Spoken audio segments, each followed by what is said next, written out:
প্রিয় শিক্ষার্থীরা, আজকে আমরা আলোচনা করব নিচের সালগুলো কোন শতাব্দীর। এটা হচ্ছে পঞ্চম শ্রেণীর 141 পৃষ্ঠার 5 নংয়ের সমস্যার সমাধান। এখানে 1 নাম্বার যে অঙ্কটা ছিল এই 108, 2 নাম্বার ছিল 1015 এবং 3 নাম্বার হচ্ছে 2001।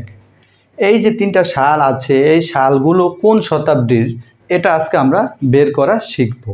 তাহলে আমি যদি একটু খেয়াল রাখি বা খেয়াল করি, তোমরা একটু খেয়াল করো, আমার বোর্ডে একটা সূত্র লেখা আছে। আমরা জানি 100 বছর সমান 1 শতাব্দী, ধারাবাহিকভাবে 100 বছরে 1 শতাব্দী হয়।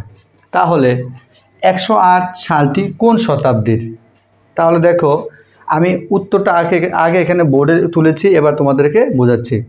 108 সালটি দ্বিতীয় শতাব্দীর।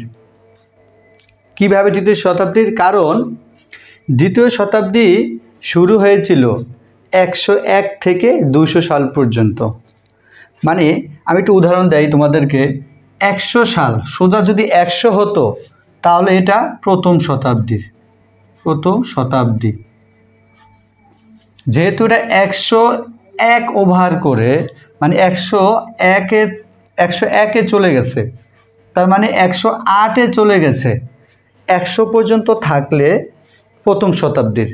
যেহেতু এটা 108-এ চলে গেছে তাহলে এটা দ্বিতীয় শতাব্দীতে পা দিয়েছে, দ্বিতীয় শতাব্দী। কারণ যদি এখানে 101 হতো, মানে 101, তাহলেও কিন্তু এটা দ্বিতীয় শতাব্দীর। যদি এখানে 101 হতো তাহলে এটা দ্বিতীয় শতাব্দীর। কেন দ্বিতীয় শতাব্দীর? কারণ 100 পর্যন্ত ছিল প্রথম শতাব্দী, যেহেতু 101 বছরে পড়ে গেছে, মানে পরের বছরে পড়ে গেছে, তাহলে এটা দ্বিতীয় শতাব্দীর ভিতরে ধরতে হবে। 100 পর্যন্ত থাকলে প্রথম শতাব্দীর, 101 মানে 100 ওভার করে 1 বছর হলে, 2 বছর হলে ওটা দ্বিতীয় শতাব্দীতে পড়ে গেল। তাহলে আমার 108 সালটি দ্বিতীয় শতাব্দীর, কারণ দ্বিতীয় শতাব্দী শুরু হয়েছিল 101 থেকে 200 সাল পর্যন্ত। তার মানে আমাদের উত্তর হলো দ্বিতীয়, 108 সালটি দ্বিতীয় শতাব্দীর। বুঝতে পারছি এবার? তাহলে এটা অ্যান্সার হলো উত্তর দ্বিতীয় শতাব্দী, দ্বিতীয় শতাব্দী। আমরা যদি পরের অঙ্কটা ঠিক খেয়াল করি, 1015, এই 1015 সালটি কিন্তু একাদশ শতাব্দীর। কিভাবে একাদশ শতাব্দীর? তোমরা একটু খেয়াল করো। যদি 1000 থাকতো, 1000, তাহলে 100 বছরে 1 শতাব্দী, তাহলে 1000-এ 10 শতাব্দী, 1000-এ 10ম শতাব্দী। যেহেতু 1000 পার করে 1001 ওভার করে বা 1015-তে চলে গেছে, মানে 1000 পার করে 1015-তে চলে গেছে, 1000 পর্যন্ত থাকলে 10ম শতাব্দীর।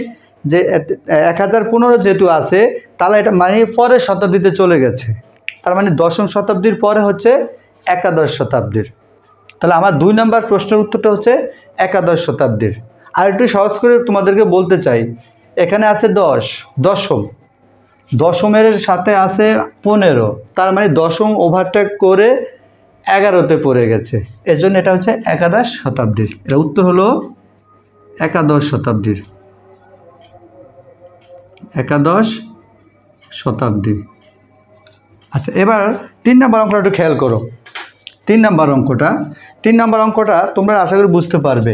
2000 পর্যন্ত ছিল বিংশ শতাব্দীর।